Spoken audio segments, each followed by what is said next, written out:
प्रधानमंत्री नरेंद्र मोदी क्वाड की बैठक में हिस्सा लेने के लिए आज जापान की राजधानी टोक्यो पहुंचे। वहां उनका जबरदस्त स्वागत किया गया।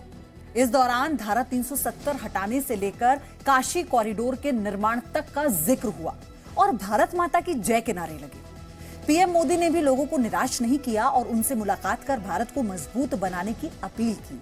लेकिन प्रधानमंत्री मोदी को टोक्यो में मिले इस मान सम्मान से चीन को टेंशन होने लगी है। लेकिन क्यों, चीन को इतनी परेशानी क्यों है, ये भी रिपोर्ट में देखिए।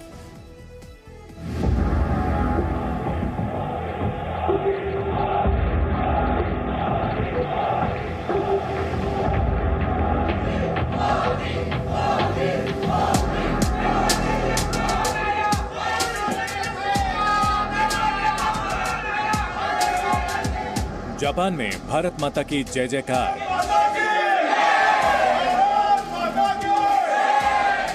जापान में मोदी मोदी की गूंज। टोक्यो में गूंजा जय श्री राम। जय श्री राम, जय श्री राम, जय श्री राम, जय श्री राम, जय श्री राम, जय Shri Ram. Love in Tokyo से जला ड्रैगन।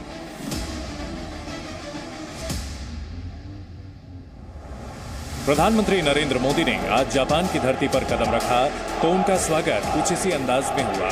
टोक्यो की सड़कों पर मोदी मोदी की गूंज सुनाई देने लगी। भारत माता के जयकारे लगने लगे।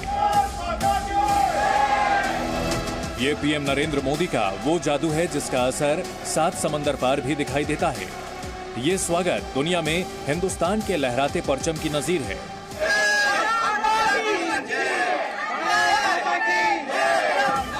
जैसे जैसे प्रधानमंत्री का काफिला आगे बढ़ा, भारत और नरेंद्र मोदी के लिए लगने वाले नारों की आवाज भी बुलंद होती चली गई। प्रधानमंत्री मोदी ने भी इन लोगों को निराश नहीं किया। अपने ही अंदाज में वो नीचे उतरे और फिर जापान में मौजूद भारतीयों के पास पहुंच गए। पीएम को सामने देख लोगों ने भी स्वागत गीत गाने शुरू कर दिए। प्रधानमंत्री से मिलने आए लोग अपने साथ तिरंगा और कई तरह के पोस्टर साथ लाए थे। लेकिन एक पोस्टर ऐसा भी था जिस पर सबकी निगाहें अटक गई। ये पोस्टर था, जो 370 हटाए हैं वो टोक्यो आए हैं। बड़ी संख्या में महिलाएं और बच्चे भी प्रधानमंत्री मोदी से मिलने के लिए पहुंचे थे। पीएम ने भी इन सब से मुलाकात की, बच्चों से हाथ मिलाए और हालचाल भी पूछा।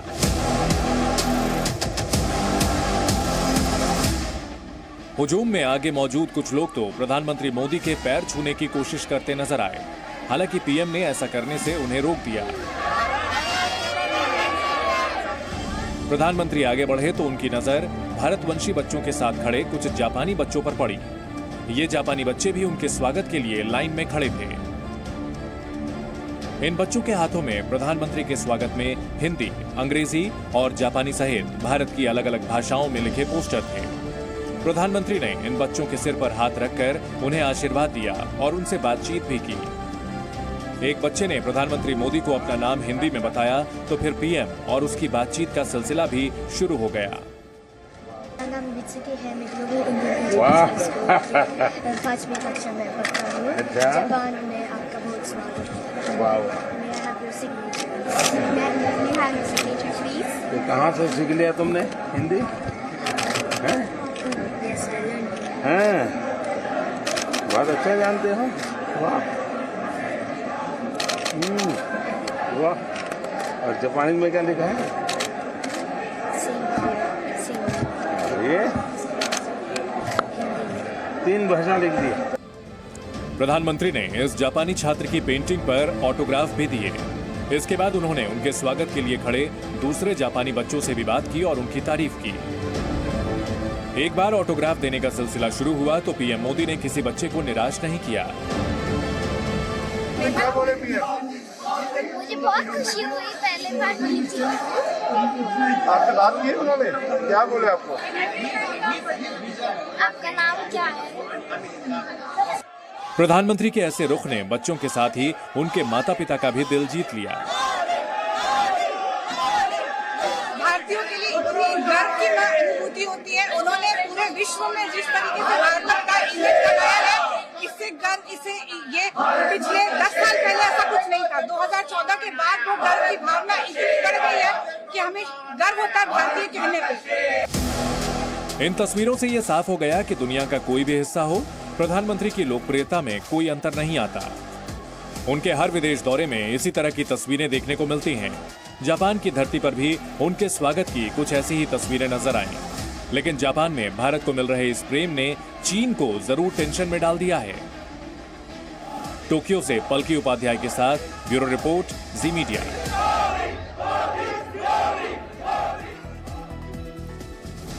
तो प्रधानमंत्री नरेंद्र मोदी क्वाड की मीटिंग के लिए जापान क्या पहुंचे, चीन की धड़कनें बढ़ने लगी हैं। चीन के विदेश मंत्री ने क्वाड को एशियाई नेटो बता दिया और ये दावा किया कि चीन को घेरने के लिए बनाया गया है ये गठबंधन, कभी भी ये कामयाब नहीं होगा। लेकिन मानवीय सहायता, जलवायु परिवर्तन और मुक्त व्यापार जैसे मुद्दों के लिए बनाए गए इस रणनीतिक संगठन से चीन इतना खौफ में क्यों है? चीन के डर के पीछे की पूरी कहानी अब हमारी इस रिपोर्ट में समझिए।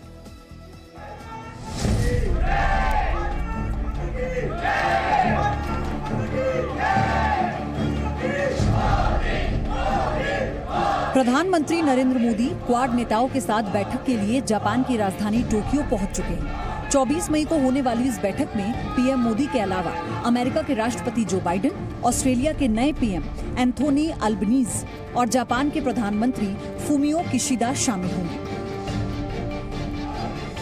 क्वाड की मीटिंग के बाद पीएम मोदी और अमेरिकी राष्ट्रपति बाइडेन के बीच द्विपक्षीय बातचीत भी होगी।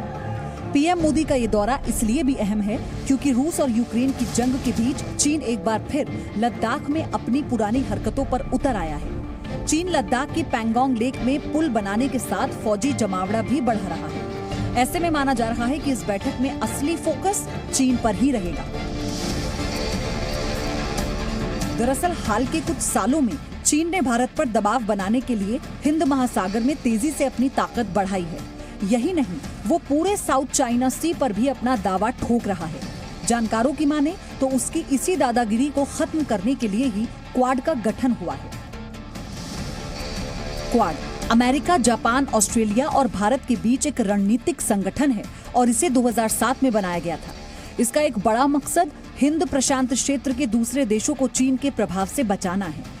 हिंद प्रशांत क्षेत्र में समंदर के रास्ते होने वाले व्यापार की सुरक्षा और उसकी स्वतंत्रता भी क्वाड का दूसरा अहम मकसद है।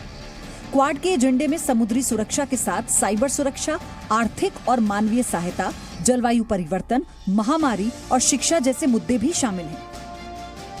यानी ये चीन को घेरने की सबसे ताकतवर चौकड़ी है। चीन भी इस बात को समझ रहा है और वो क्वाड को लेकर इस कदर खौफ में है कि इसे उसकी बौखलाहट से साफ समझा जा सकता है। कई मौकों पर चीन क्वाड को एशियाई नेटो तक कह चुका है।